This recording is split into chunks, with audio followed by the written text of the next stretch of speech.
네, 우리 시간 좌우에 또 앞뒤에 계신 분들하고 한번 같이 인사하겠습니다. 반갑습니다.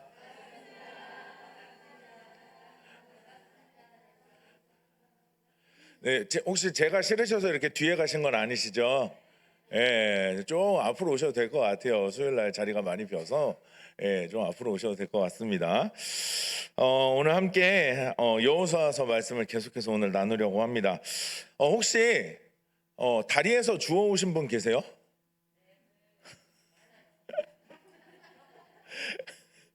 그게 아닌데.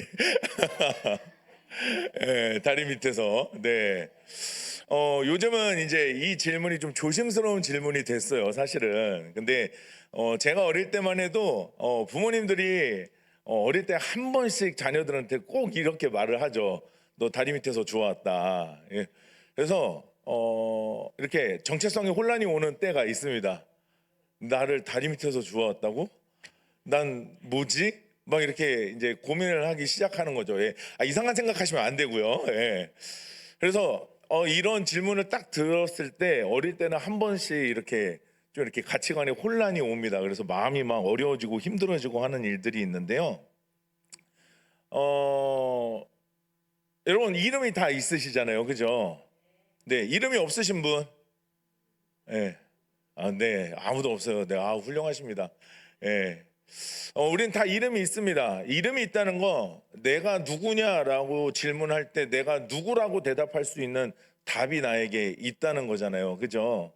네. 내가 누군지 아는 게 굉장히 중요합니다. 누군가가 우리한테 넌 뭐니? 넌 누구니? 했는데 글쎄요, 저도 잘 모르겠는데요 라고 하면 이게 얼마나 난감하겠습니까? 내가 누군지 아는 게 굉장히 중요합니다. 나라고 하는 사람의 정체성, 내 이름뿐만 아니라 내가 어떤 사람인지 말이죠. 내가 어떤 부모님의 자녀고, 이런 걸 아는 게 우리들에게 굉장히 중요하다는 거죠. 그래서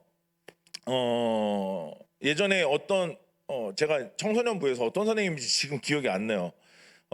선생님들끼리 대화하던 중에 이런 선생님이 있었어요. 자기가 어릴 때 너 다리 밑에서 주워왔어라고 하는 얘기를 듣고 너무 충격을 받아서 내가 진짜 다리 밑에 주워온 자식인가 이 되게 조금 오랜 시간 동안 자기 자신에 대해서 고민을 심각하게 했다는 거예요.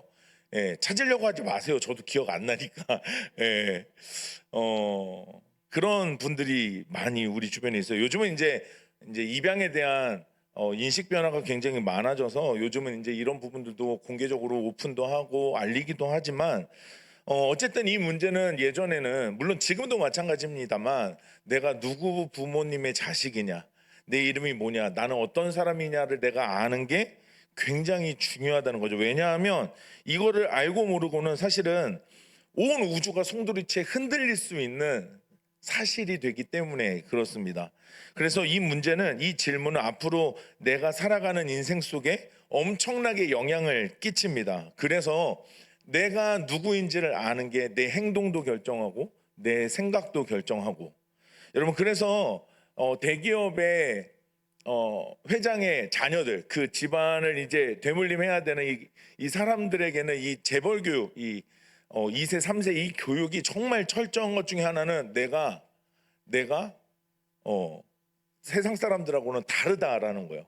나는 일반 사람들하고는 뭔가 좀 다른 게 있다, 특별한 무엇인가가 있다라고 하는 것들을 계속해서 가르쳐주고 알려준다는 거죠. 그래서 그들이 인생을 살아가는데 어떻게 행동을 하고 어떻게 말을 해야 되는지에 대한 고민들이 달라진다라는 겁니다. 여러분 오늘 이 맥락을 갖고 오늘 본문으로 좀 들어갈 건데요. 자, 오늘 본문의 상황을 먼저 좀 살펴보도록 할게요.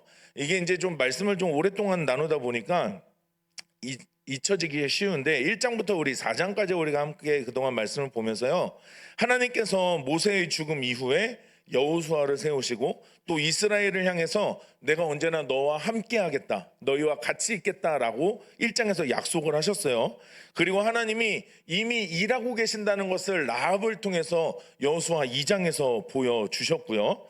자, 그러면서 이제 3장과 4장에서 이제 요단강을 건너고 또 길갈에 12돌을 세우는 이 장면들을 우리가 지나쳐 왔는데, 자, 그래서 지난 4장의 결론으로서 우리가 5장 1절을 읽었습니다. 우리 5장 1절 말씀을 우리 다시 한번 보시면 이 4장까지의 결론이 이렇게 되어 있습니다. 자, 5장 1절에 빨간색만요. 시작.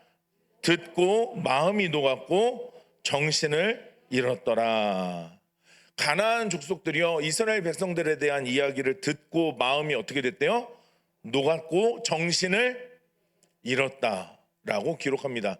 그래서 4장까지의 결말이 5장 1절이라고 지난번 말씀 때 함께 이 말씀을 나눴는데, 여기서 이 정신이라고 하는 말이요, 히브리어 원어를 해석하면 용기라는 뜻입니다. 용기.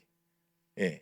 그래서 용기라는 말에 부정어가 붙어서요, 함께 발생하다라는 단어가 부정어가 붙어서 발생하지 않다. 다시 말하면 용기가 없다.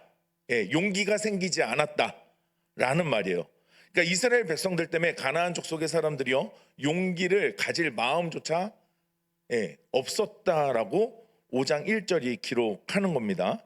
자, 그러면서 5장 오늘 읽었던 본문을 좀 뛰어넘어서요, 6장에 이제 하나님의 이 거룩한 전쟁의 시작이 벌어지는 6장의 시작에 이렇게 기록이 되어 있습니다. 6장 1절을 보시면 이스라엘 자손들로 말미암아, 뒤에는 같이 한번 읽어볼게요. 여리고는 시작. 여리고는 굳게 닫혔고 출입하는 자가 없더라. 그러니까 이스라엘 백성들 때문에 지금 여리고가 문이 어떻게 됐대요? 굳게 닫혔다라고 기록합니다. 네. 그러니까 오늘 성도님들이 읽으신 본문은요, 이 5장 1절과 6장 1절 사이에 일어나는 사건입니다. 그래서 오늘 본문은 크게 두 가지 상황을 기록하고 있어요. 첫 번째는 이스라엘 백성들에게 행하여진 할례, 그리고 두 번째는 여호수아가 신을 벗는 사건, 이렇게 두 가지 내용이 기록되어 있습니다. 자, 그런데 이 두 가지 사건에는요, 공통점이 있습니다. 처음에 말씀드린 것처럼 바로 이 두 가지 사건은요, 너가 누구인지 알라는 거예요. 이 두 가지 사건을 통해서 너가 누군지 기억하라는 겁니다. 예. 이스라엘 백성들이 할례를 받는 것과 그리고 여호수아가 신을 벗는 이 두 가지 사건의 공통점은요, 너가 누구야? 라는 질문에 대답할 수 있는 답이 되어지는 사건이라는 거죠. 자, 그래서 큰 전쟁을 앞에 두고 자신을 바르게 알아야 되는데, 하나님은 전쟁보다 지금 중요한 게 너희들 스스로 너희가 누군지를 기억하라는 게 가장 중요하다고 말씀을 하시는 거예요.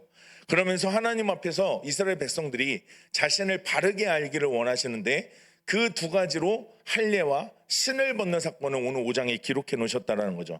자, 그러면 이 두 가지 말씀을 통해서 한번 살펴보려고 합니다. 하나님 앞에서 알아야 할 자신에 대해서 먼저 할례를 통해서 하나님은 이스라엘 백성들에게 무엇을 말씀하시냐면, 한번 따라해 볼까요? 하나님의 약속받은 자. 네, 한 번 더요. 하나님의 약속받은 자. 네, 하나님은 할례를 통해서 이스라엘 백성들이 너희들이 내 약속을 받은 자라는 것을 기억하라는 것을 알려주시는 겁니다. 여러분, 이 할례는요, 창세기 17장에서 제일 먼저 시작이 되는데, 이 할례는 하나님의 약속, 하나님의 언약을 받았다는 상징입니다. 그래서 창세기 17장 10절을 보면, 자, 아브라함에게 하나님이 말씀하십니다. 너희 중 남자는 다 어떻게 하라고요? 할례를 받으라. 이것이 나와 너희와 너희 후손 사이에 지킬 뭐래요? 내 언약. 누구 언약이라고요? 내 언약. 하나님 자신의 언약이래요. 그러니까 하나님이 아브라함과 약속을 하시는데, 언약을 맺으시는데 그 약속을 지금 몸에다가 새기신 거예요. 예. 그 약속의 흔적을 몸에다가 새겨 놓으신 거라는 거죠. 여러분, 그래서 이후에 출애굽기 12장에서 유월절에 대해서 언급될 때 이 유월절에 참여하려면 반드시 할례를 받았어야 된다라고 기록합니다. 그리고 레위기 12장 3절에서는 이제 여덟째 날, 태어나고 난 다음 여덟째 날에 포피를 베어 할례를 행하라는 이 모세의 율법이 규정되게 되고요. 자, 그래서 할례는 우리 몸에 새기는 하나님의 약속입니다. 예, 요즘 왜 젊은 사람들 여러분 아세요? 그 타투 아시죠? 예, 문신이요, 문신. 예, 근데 이제 타투라고 해서 요즘은 커플들끼리 혹은 친구들끼리 이렇게 팔 붙여도 뭐 엉덩이 붙이고 뭐 하는 하여튼 뭐 이상해요. 예, 근데 거기에 이렇게 한 그림을 반으로 쪼개서 우리는 뭐 이제 하나야 막 하여튼 이상한 짓거리를 합니다. 예, 근데 중요한 건 어쨌든 그런 새기는 행위를 통해서 우리가 지금 함께 연결되어 있다. 이제 이런 거를 나타내는 거거든요. 이 할례가 바로 그런 겁니다. 하나님이 우리에게 약속하셨다라는 게 우리 몸의 흔적으로 남아 있는 거죠. 그러니까 이스라엘 백성들에게 이 할례는 굉장히 자부심이었던 거예요. 예. 이 할례를 가지고 있으므로 나는 하나님께 선택받았다라는 거죠. 이 자부심이 얼마나 셌습니까? 자, 그런데 이게 이제 신약 시대로 넘어오면서 이제 논쟁거리가 되기 시작하죠. 왜냐하면 유대인 성도들 중에 이방인 그리스도인들도 할례를 받아야 된다. 야, 예수 믿는 걸로 안 된다. 너네도 할례를 받아라. 막 이렇게 주장을 하기 시작해요. 그래서 사도행전 15장 1절을 보면 이렇게 말을 합니다. 할례를 받지 아니하면 뭘 못 받는다고요? 뭘 못 받는데요? 구원을 못 받는데요. 이 할례에 대한 자부심이 여전히 남아 있으니까 유대인이었던 그리스도인들 중에서는 이방인들에게도, 그리스도인이 된 이방인들에게도 야, 너네도 나처럼 할례를 받아. 이거 좋은 거야. 이렇게 말하는 거예요. 그러니까 딱 듣고 나면 혹할만 하죠. 아, 진짜 그런가? 그런데 성경에는 그렇지 않다고 이야기합니다. 오히려 그것을 멍해라고 표현해요. 자, 이렇게 기록합니다. 사도행전 15장 11절입니다. 우리 같이 한번 읽어볼까요? 시작. 그러나 우리는 11절 시작. 그러나 우리는 그들이 우리와 동일하게 주 예수의 은혜로 구원받는 줄을 믿노라 하니라. 받을 필요 없다. 괜찮다. 오직 주 예수를 믿음으로 그분의 은혜로 구원받는다는 것을 우리가 믿는다라고 이야기를 합니다. 자, 사도 바울이요, 아브라함조차도 하나님께 의롭다고 여김을 받았던 시점, 바로 창세기에서 바로 15장에 하나님께 처음 의롭다라고 인정을 받았던 그 시점을 로마서에서 설명을 해줍니다. 로마서 4장 9절에서 10절을 보면 이렇게 기록되어 있어요. 자, 먼저 9절에 빨간색만 같이 한번 읽어볼까요? 시작. 아브라함에게는 그 믿음이 의로 여겨졌다. 자, 할례를 받았냐 할례를 받지 못했느냐가 아니라 그 믿음이 의로 여겨졌다라고 기록해요. 그러면서 10절에 이렇게 기록하죠. 그게 할례 받기 전이야 후야. 자, 빨간색만요. 뭐라고요? 무할례시. 할례를 받지 않았을 때 이미 하나님께 인정을 받았다라고 이야기를 합니다.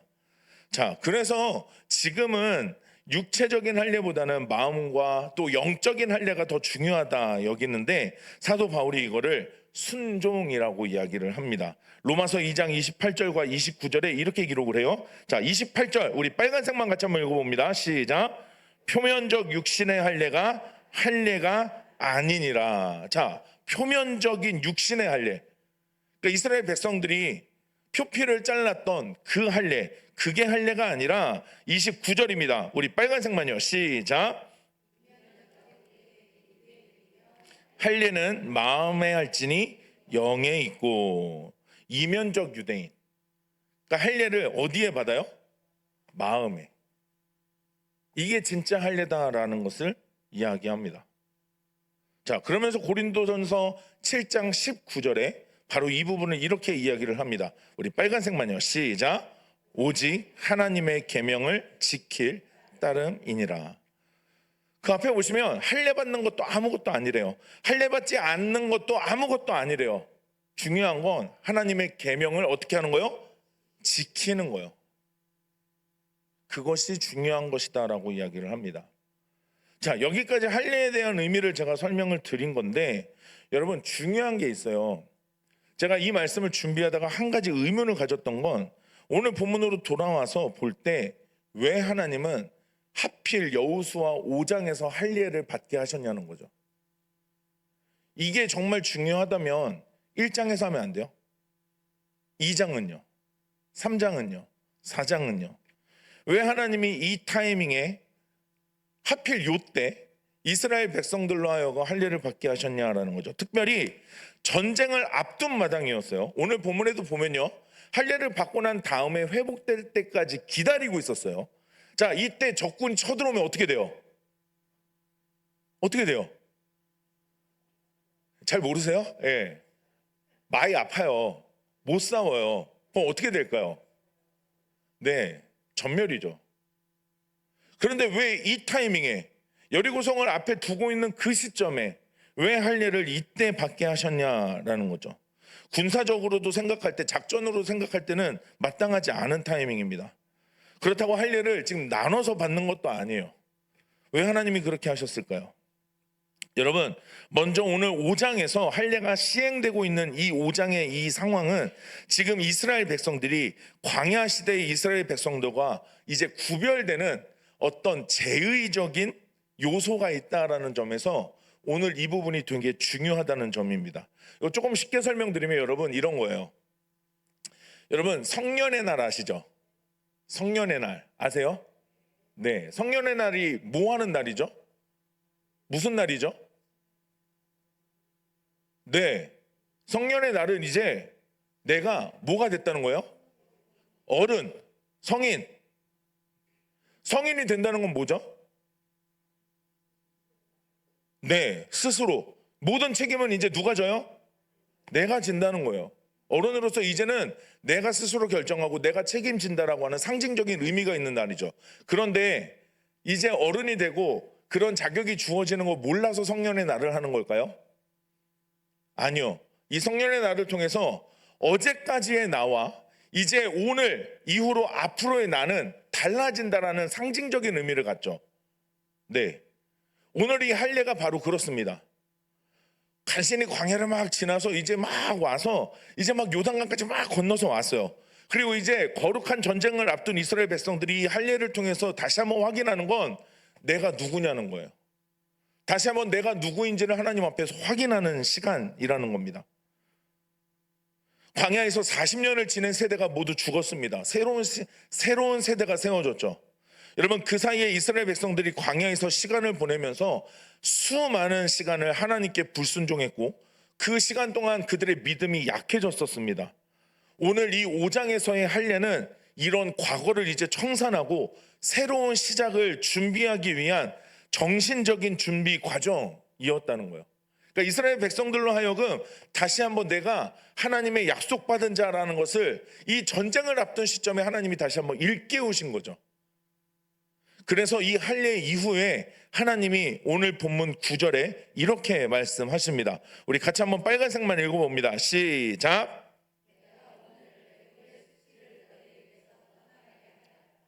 아멘. 여러분 특히 이 가나안 땅이 우상 숭배가 가득했던 땅이었습니다.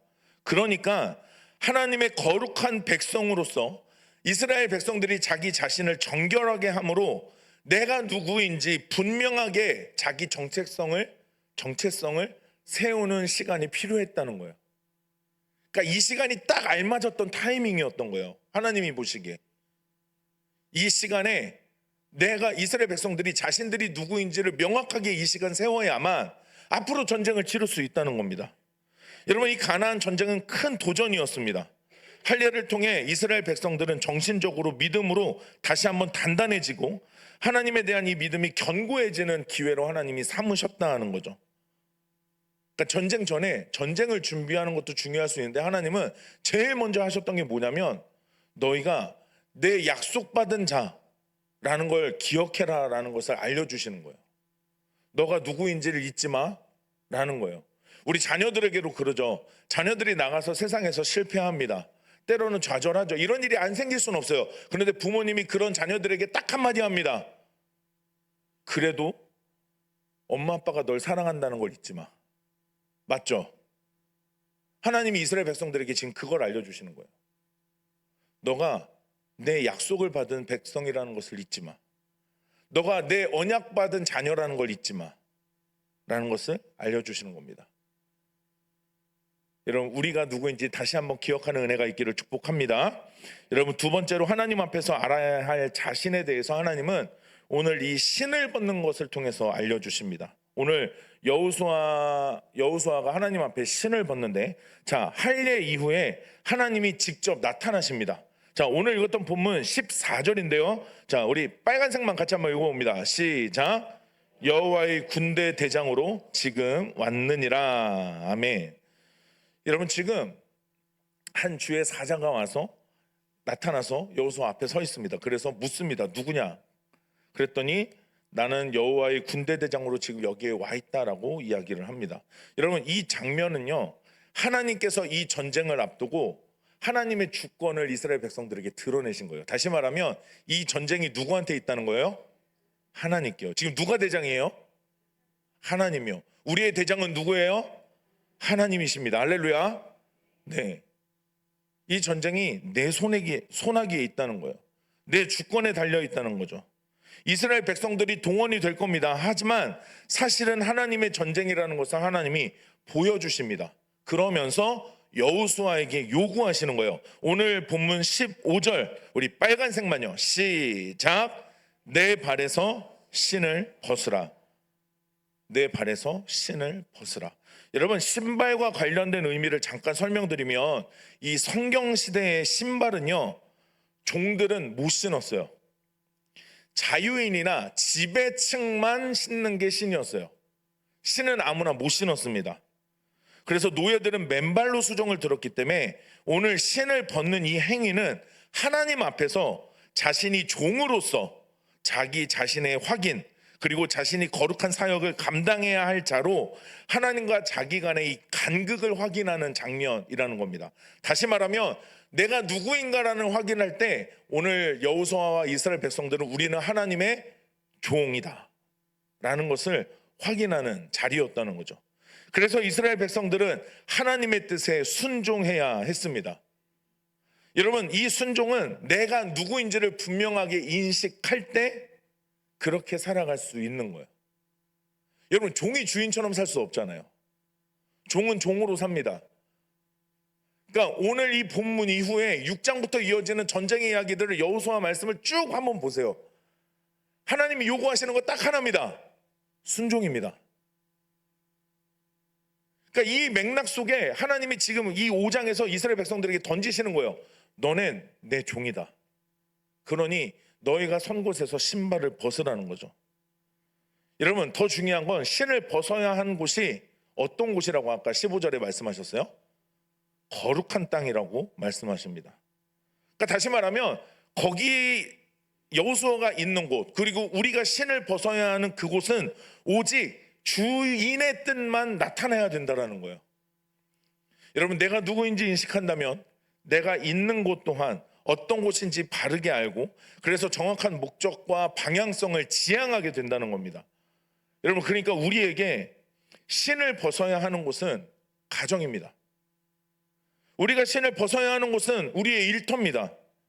또 우리 자녀들에게는 학교나 학원이 되겠죠. 여러분 내가 누구를 만나든 무엇을 하든 어디에 있든 그곳이 내가 신을 벗는 곳이어야 된다는 거죠. 내가 신을 벗는다는 건 다시 말해서 아까 말씀드렸듯이 하나님이 우리의 누구시라고요?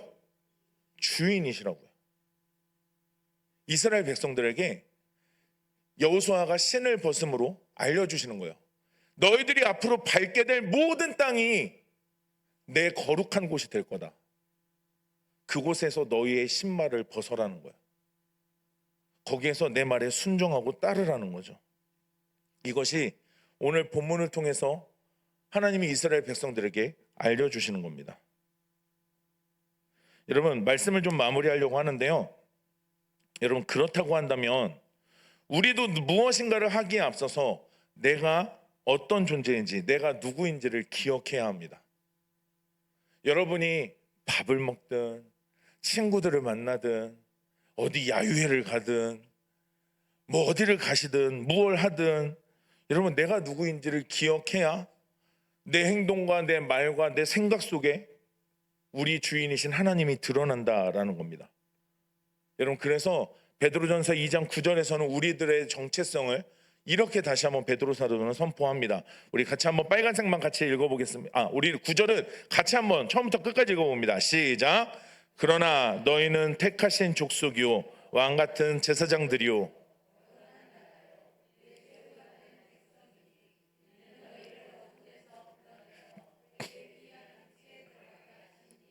아름다운 덕을 선포하게 하려 하심이라. 아멘.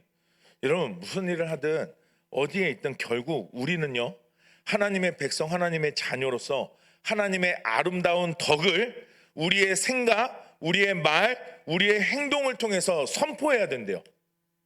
여러분, 이것이 우리의 삶의 자리에서 내가 하나님의 약속을 받은 자, 내가 하나님께서 부르신 하나님의 종으로서 우리에게 맡겨주신 사명이라는 것을 말씀하신다라는 겁니다.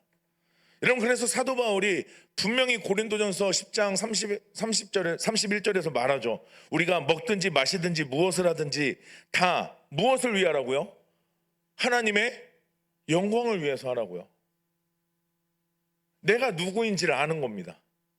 내가 누구인지를 아는 것. 오늘 이 5장은요, 거룩한 전쟁을 앞두고 하나님이 이스라엘 백성들을 불러 모으셔서 다시 한번 확인하시는 거예요. 너 실패할 수도 있어. 너 잘 안 될 수도 있어. 근데 너 누구인지는 꼭 기억해. 잊지 마. 우리의 삶에서도 마찬가지입니다. 때로는 우리도 실패를 경험합니다. 때로는 잘 되기도 합니다. 그런데 잘 되든 잘 못 되든 실패를 경험하든 우리는 그곳에서 하나님이 우리들에게 말씀하시는 게 있습니다. 넌 누구냐? 너 누군지 기억해? 라고 우리들에게 질문하신다는 거죠. 우리 사랑하는 성도님들, 삶의 자리에서 우리는 때로는 눈물도 흘려야 되고 때로는 하나님이 주시는 기쁨도 있을 겁니다. 하지만 그때 그 기쁨으로 인해 교만하지 마시고, 그러나 우리의 슬픔 때문에 너무 좌절하실 필요도 없는 이유는 우리는 하나님의 약속을 받은 백성이라는 겁니다. 하나님이 포기하지 않으신 그 하나님의 자녀라는 사실입니다. 뿐만 아니라 우리를 종으로 부르셔서 하나님의 영광을 드러내는데 우리를 사용하시겠다라고 하시기 때문에 그렇습니다. 우리에게 신을 벗는 일이 어려울 수도 있습니다. 그러나 우리의 신을 벗음을 통해 하나님이 높임을 받으십니다. 할렐루야. 오늘 이스라엘 백성들을 오늘 그렇게 부르시는 겁니다. 여러분의 인생과 삶이 내가 누구인지를 기억하면서 여러분 믿음으로 하나님과 함께 걸어가는 그런 복된 인생이 되시기를 주님의 이름으로 축복합니다. 우리 시간 같이